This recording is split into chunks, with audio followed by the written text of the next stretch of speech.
नमस्कार, मैं योजना, आप देख रहे हैं प्राइम टीवी। वक्त हो गया हर शहर प्राइम रिपोर्टर का। मुख्यमंत्री योगी आदित्यनाथ ने आगामी पर्व त्योहारों जैसे होलिकोत्सव, शब बारात, रमजान, नवरोज, चैत्र नवरात्र और रामनवमी में शांतिपूर्ण आयोजन को लेकर वीडियो कॉन्फ्रेंसिंग के जरिए वरिष्ठ अधिकारियों और जिला प्रशासन के साथ बैठक की।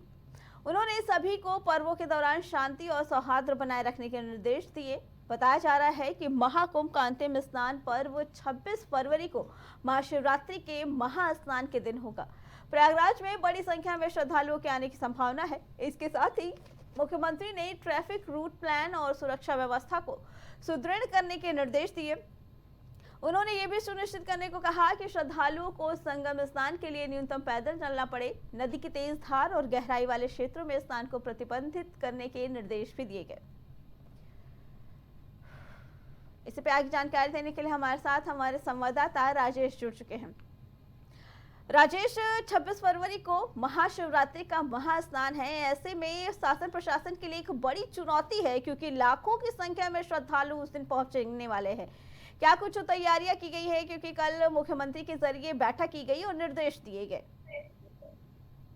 बिल्कुल रचना, मुख्यमंत्री योगी आदित्यनाथ ने कल शाम को कैबिनेट बैठक की और कैबिनेट बैठक में मुख्य सचिव से लेकर डीजीपी तक सभी अधिकारी मौजूद थे। तो जाहिर सी बात है कि महाकुंभ को लेकर जिस तरीके से लगातार व्यवस्थाएं चल रही है, लगातार जिस तरीके से महाकुंभ में लोगों की, श्रद्धालुओं की भीड़ इकट्ठा हो रही है, कहीं कहीं देखा जाए तो अंतिम स्नान शिवरात्रि का, महाशिवरात्रि के स्नान को लेकर महाशिवरात्रि पर लाखों श्रद्धालु पहुंचेंगे महाकुंभ में। तो उसको लेकर तमाम सारी व्यवस्थाएं की गई हैं। और साथ ही साथ आपको बता दें कि महाकुंभ को लेकर जो कल बैठक की गई है, तो जाहिर बात है योगी आदित्यनाथ की कैबिनेट की बैठक जो की गई है, उसमें महाकुंभ के साथ साथ में और भी जो त्योहार आ रहे हैं, चाहे बारात हो या फिर नवरात्र हो, इन सभी त्योहारों को लेकर भी तमाम सारी चर्चाएं की गई, तमाम सारे निर्देश दिए गए।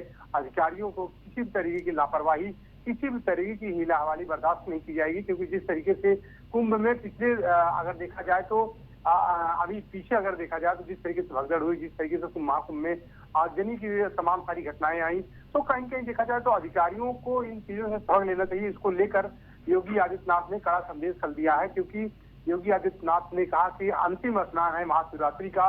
अंतिम स्नान पर महाकुंभ में लाखों के श्रद्धालु और भी आ सकते हैं, जिसको लेकर वहां तमाम सारी सुविधाएं की गई हैं और उनको किसी भी तरीके से कोई दिक्कत ना हो श्रद्धालुओं को महाकुंभ में आने के लिए, क्योंकि महाकुंभ में महाशिवरात्रि का अंतिम पर्व है और स्नान का अंतिम पर्व है।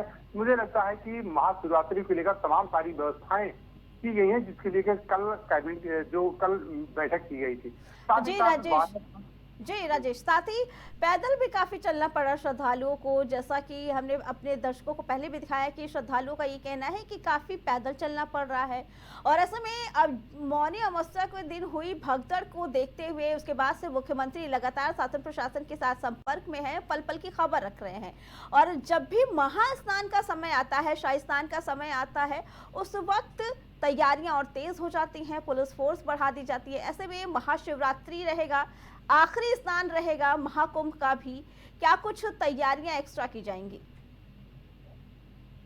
देखिए, महाकुंभ में आखिरी स्नान है और सबसे बड़ी बात है कि आखिरी स्नान के दिन महाशिवरात्रि का पर्व है। महाशिवरात्रि के पर्व पर आखिरी स्नान है और महाशिवरात्रि के पर्व पर मुझे लगता है कि महाकुंभ में और भी श्रद्धालु आने की उम्मीद है। वहां पे श्रद्धालुओं की संख्या बढ़ सकती है, जिसको लेकर योगी आदित्यनाथ ने पहले से ही तैयारियां शुरू कर दी है। साथ ही साथ एक चीज और आपको बता दें कि जो आपने कहा कि श्रद्धालु जो आ रहे हैं वो बता रहे हैं कि लंबी लंबी मतलब ज्यादा दूरी से उनको पैदल आना पड़ रहा है, कम से कम 10 किलोमीटर से उनको पैदल चलना पड़ रहा है। तो जाहिर सी बात है कि एक चीज की बात आपको बता दूं कि महाकुंभ के दौरान ट्रैफिक की समस्या बहुत ज्यादा है क्योंकि ट्रैफिक डायवर्जन की वजह से लोगों को 10-10 किलोमीटर पैदल चलना पड़ रहा है, चाहे वो महाकुंभ की बात हो या फिर काशी विश्वनाथ की बात हो या फिर रामलला अयोध्या की बात हो। तो जाहिर सी बात है कि जो ऐसे स्थान है वहां पे ट्रैफिक व्यवस्था की अगर बात किया जाए तो ट्रैफिक व्यवस्था बिल्कुल ही चरमराई हुई है, क्योंकि 10-10 किलोमीटर, 15-15 किलोमीटर गाड़ी लंबी कतारें लगी हुई है, जिसको लेकर आने वाले श्रद्धालुओं को तमाम सारी असुविधा हो रही है। लेकिन अंतिम स्नान के दिन जो मतलब ज्यादा से ज्यादा श्रद्धालु महाकुंभ में पहुंचने वाले हैं, तो इनको लेकर किस तरीके से आपने व्यवस्थित की है, ये तो अब आने वाला वक्त ही बताएगा। क्योंकि अब आने वाला स्नान जो है नजदीकी है शिवरात्रि का, तो जाहिर सी बात है कि उसी तरह पता चलता है कि आखिर मुख्यमंत्री योगी आदित्यनाथ का जो निर्देश है, मुख्यमंत्री योगी आदित्यनाथ का जो संदेश है, ये कितना कारगर साबित होता है, ये तो आने वाला त्योहार ही या आने वाला स्नान ही बताएगा। जी राजेश, और महाकुंभ के बाद फिर होली आएगी, रमजान का महीना आएगा, नवरात्र आने वाले हैं, इसके लगातार त्योहारों का सिलसिला अब जारी है। ऐसे में एक तरफ जहां मुस्लिम धर्म के त्योहार रहेंगे, हिंदू धर्म के त्योहार रहेंगे, और पिछले कुछ समय से जिस तरीके से राजनीति की जा रही है त्योहारों को लेकर, आने वाली आयोजनों को लेकर, पुलिस के लिए काफी मुश्किल होने वाला है और काफी चुनौतियों भरा रहता है कि हर चीज को मैनेज करना। हाँ बिल्कुल अर्चना, देखिए अब धीरे धीरे सारे त्योहार आ रहे हैं, चाहे नवरात्र की बात करें, महाशिवरात्रि की बात करें, या फिर बारावफात की बात करें, या होली की बात करें, तो ऐसे तमाम सारे त्योहार आ रहे हैं। अब तो चाहे अगर देखिए बारावफात जो मुस्लिमों का त्योहार है, साथ ही साथ अगर बता दें कि जिस तरीके से लगातार राजनीतियां हो रही हैं, हिंदू मुस्लिम की राजनीतियां हो रही हैं, तो मुझे लगता है कि आने वाले समय में पुलिस प्रशासन को कड़ी मशक्कत करनी पड़ सकती है। क्योंकि जिस तरीके से लगातार ऐसी राजनीतियां हो रही है, तो मुझे लगता है कि जो मुस्लिम वर्ग है, कहीं कहीं देखा जाए तो योगी आदित्यनाथ के जो नियम कानून है, उन सब चीजों से बिल्कुल जो है, जिस तरीके से अगर देखा जाए तो नाखुश नजर आ रहा है। सबसे बड़ी बात यह है। लेकिन अब अगर देखा जाए जिस तरीके से त्योहार सब सामने आ रहे हैं, तो मुझे लगता है कि अब इस त्योहारों को देखते हुए अब दोनों समुदायों में किस तरीके से मनाते हैं, और सबसे बड़ी बात है कि पुलिस प्रशासन की जो व्यवस्था है, पुलिस प्रशासन की व्यवस्था आखिर किस तरीके से इसको हैंडल करती है, अब ये तो आने वाली बात। जी राजेश, महाकुंभ का 39वां दिन है और 56 करोड़ से ज्यादा श्रद्धालु अभी तक स्नान कर चुके हैं। उसके बावजूद रोज लाखों की संख्या में श्रद्धालु पहुंच रहे हैं। क्या लगता है कि ये आंकड़े महाशिवरात्रि तक और भी बढ़ने के आसार हैं?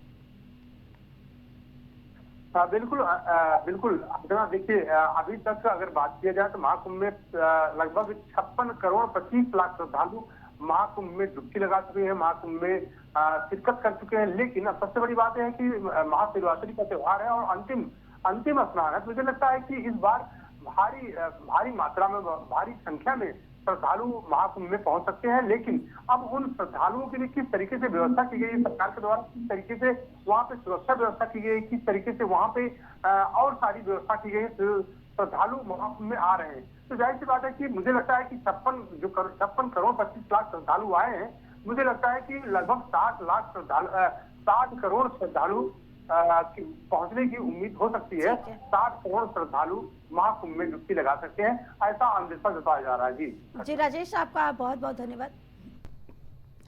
बता दें कि महाकुंभ में लगातार श्रद्धालुओं का तांता लगा हुआ है और रोज लाखों की संख्या में श्रद्धालु पहुंच चुके हैं। 39वें दिन है कि आज 56 करोड़ का आंकड़ा पार कर लिया है श्रद्धालुओं ने आस्था की डुबकी लगाकर। और अभी 26 फरवरी को महाशिवरात्रि के दिन आखिरी महास्नान होगा, महाकुंभ का समापन होगा। ऐसे में आसार जताए जा रहे कि भारी संख्या में श्रद्धालु वहां पहुंचने वाले हैं।